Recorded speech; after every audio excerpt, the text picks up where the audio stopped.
বিদেশি বউ নিয়ে ঢাকা থেকে হেলিকপ্টারে করে বাড়ি এলেন প্রকৌশলী শহীদুল।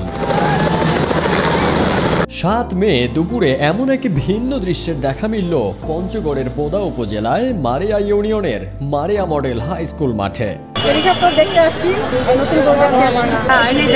পঞ্চগড় জেলার বোদা উপজেলার মারিয়া ইউনিয়নের আলোকপাড়া গ্রামের বাসিন্দা শহর আলী ও রহিমা বেগমের পঞ্চম ছেলে শহীদুল ইসলাম।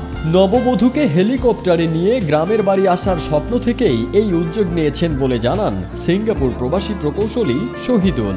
আমার আশা ছিল যে হেলিকপ্টারে করে আমার ওয়াইফকে নিয়ে আমার গাড়ি নিয়ে বাংলাদেশে আসা, এটা ভালো অনুভূতি, আমাকে ভালো লাগছে। প্রত্যন্ত এলাকার স্কুল মাঠে হেলিকপ্টার নামতেই চারপাশে ভিড় জমে উৎসুক জনতার।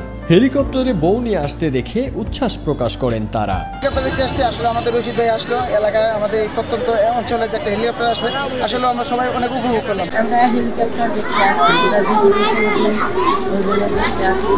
২০০৭ সালে সিঙ্গাপুরে পাড়ি জমান শহীদুল। এরপর সেখানে একটি প্রাইভেট কোম্পানিতে চাকরি করলেও বর্তমানে নিজের কনস্ট্রাকশন কোম্পানি পরিচালনা করে আসছেন তিনি। পরবর্তীতে ২০২৩ সালের নভেম্বরে উভয় পরিবারের সম্মতিতে সিঙ্গাপুরের তরুণীকে বিয়ে করে জীবনসঙ্গী করেন শহীদুল।